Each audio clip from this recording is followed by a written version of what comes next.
Welcome back, ladies and gentlemen. I hope you are still staying at home, making sure that you don't go out unless you are, of course, going out to get an essential service. Remember, if you have any sort of COVID-19 symptoms, for example, your throat is sore, you're having a little bit of a fever and you are coughing, make sure to dial the number to make sure that you don't have the coronavirus, because the sooner rather you know, the better you can go get it checked out so you actually don't have to live with the coronavirus and actually spread the coronavirus to other people as well. Do hop on our socials and let us know if you're enjoying everything that is happening on the show. It is EKSE_live on Twitter, as well as EKSE on K-Town TV on Facebook, as well as EKSE_CTV on Instagram. Now, as you know, ladies and gentlemen, we give you nothing but the best of entertainment, creativity, all sorts of things. And one thing that I do love is people coming up with new ways and changing the system. Because I don't know about you, but I mostly grew up with dolls that were Caucasian. I grew up with dolls that had blonde hair.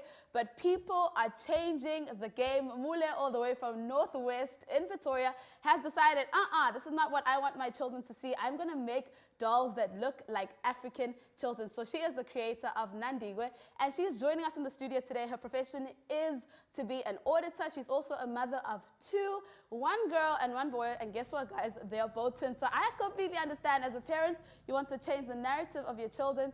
So welcome to the studio, Mmule. Thank you so much for joining us. Thank you for having me. Thank you so, so much. Now, I want to know, what was the thing that actually pushed you to start creating these incredible dolls that are going to represent African children in general? So I've got a daughter and I've got a lot of nieces.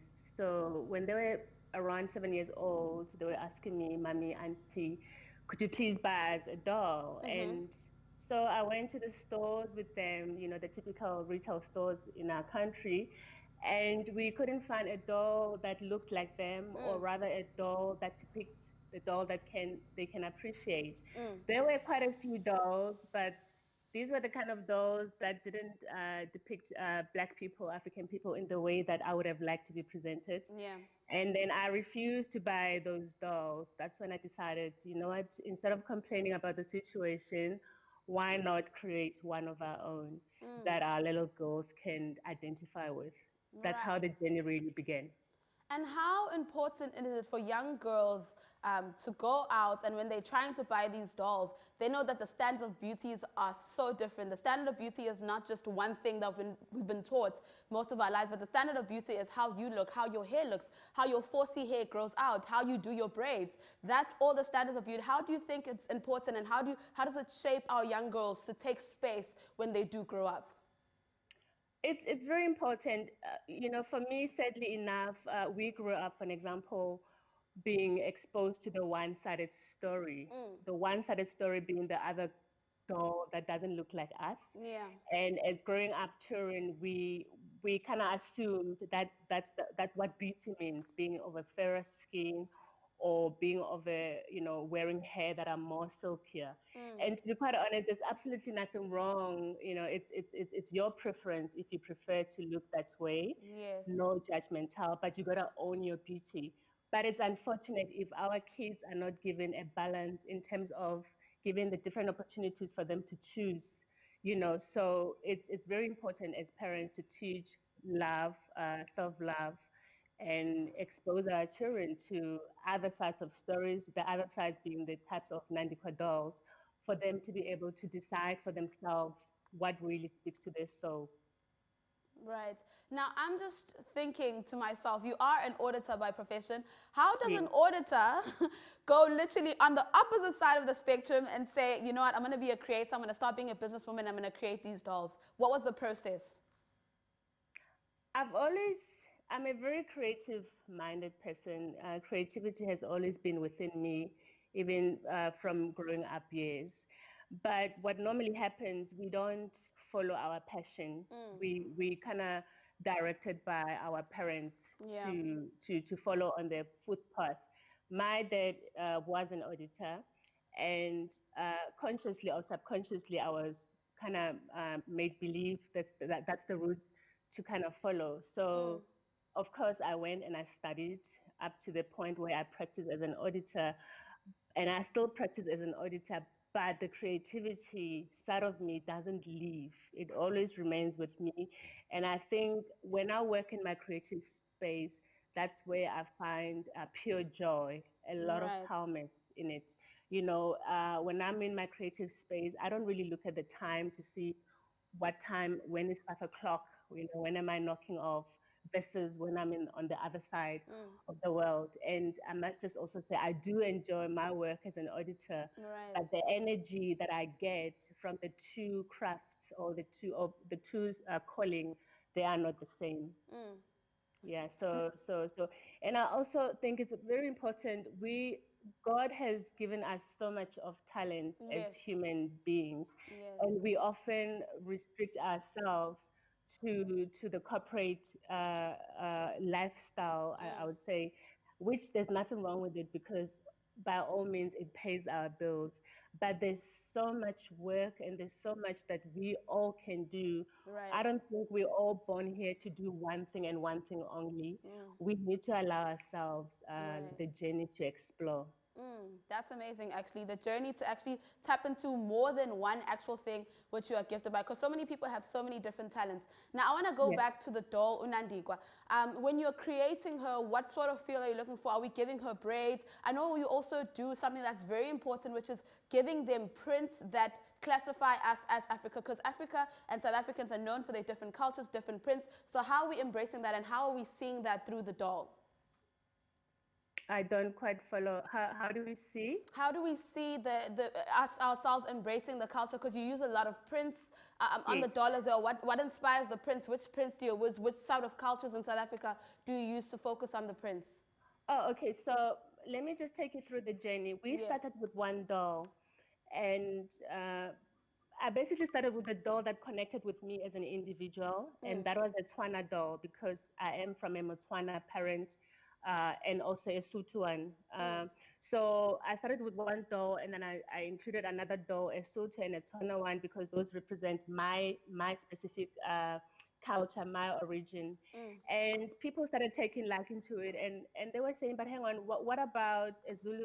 What about a Zulu doll? What about a Xhosa one? Yeah. People kept raising their hands. And that's when I realized, okay, it's not about me. I have to also include everyone else. Yeah. But needless to say, it was quite a challenging journey, because what people don't realize is to add more to the creation, it costs money. Yes. So that was a journey that took quite a while to add and add, but we needed to keep in contact with our audience to say, just be patient, it's coming. For example, we're trying to get the Khoisan one, because the Khoisan people are saying, but what about us, and also the Indebeledo, Yeah.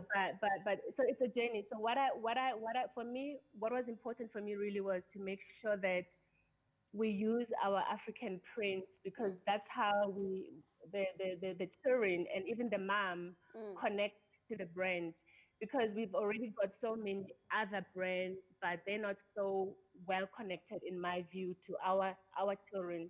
And so using the fabric, for example, if you are in another state and you see a doll that is Xhosa and you are Xhosa, by all means, it will connect with you, Yes. purely because it resembles a little bit of who you are, be it the Xhosa prince, or be it that it's an African doll. Right. So that for me was very important, and I think that's how we decided to differentiate from the other markets.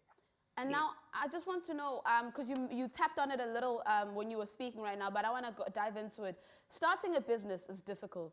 Starting a business as a black person is even more difficult. Starting a business as a black person and as a female is even more difficult. Can we please just talk about the challenges that you've been facing and what gives you motivation to continue? Wow.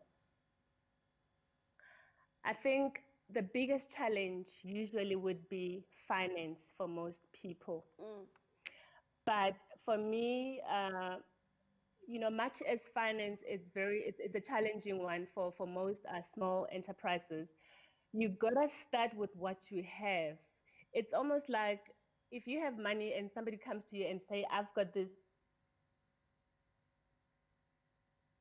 Mm.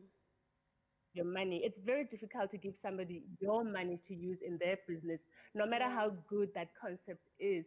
So you've got to start with what you have and prove to yourself that it's doable, so that the person that's going to lend you the money can, can see already what you have created. Yeah, and can And trust if you. you believe in what you do, and exactly, if you go to bed, no matter where you are in life, if you go to bed and you can still think about that particular concept and it drives you to wake up the next morning and search for the answer, you gotta keep knocking, because one day that door will open. If you don't keep knocking, there's absolutely no way that any person would open the door for you. Right.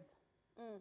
Now, I won't lie, I'm listening to you speak and I'm hearing you and I'm so encouraged by so many different things that you're doing. But I am so distracted by the beautiful collection of dolls you have behind you. We just want to say congratulations. I'm sure all the young girls are loving it. In 1 minute, can you please tell us what are some of the most positive things and some things that give you joy when you realize what you've created? How are young girls receiving this? How are mothers, people of color receiving this beautiful doll? Wow, I could speak the whole day. It's amazing. It's amazing when you start a creation and you're doing it for yourself or for your children, and you have no idea how it's going to be received by the market. For me, what's been really overwhelming is when a mom says, please add one for me in that order, because I never grew up with dolls and I just Oh, love them. And that kind of confirms that there's a little girl in each and every one of us. right. you Oh, know and I think most importantly, besides the fact that Nandikwa is a brown doll that speaks to mostly brown people, brown skinned people, it's for us, it's the journey of hope. It's the message behind the brand. It's a message of pride, of dignity, confidence, and self-love. We tell a lot of stories through the doll because we're trying to say no matter what situation you are in, right. look at the Nandikwa doll. She has triumphed. She has made it out of a dark hole. Right. Therefore, you can also do it.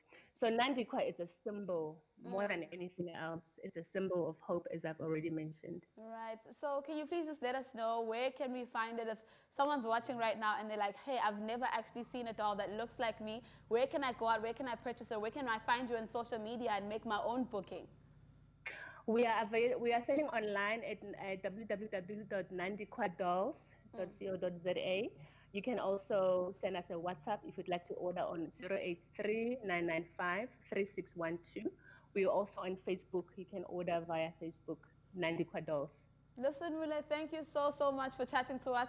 It's been absolutely lovely just hearing your journey. And we are rooting for you. I know so many young kids in South Africa, especially because most of us are people of color, are going to be ready to go buy these dolls, ready to enjoy everything that you've created. So thank you so much for your creativity. Right now, the EKSE squad, we're going to take a little bit of a short break. We're going to go actually check out what are some of the new statistics that have been found out in the World Health Organization. So stay tuned and make sure you are taking down these notes.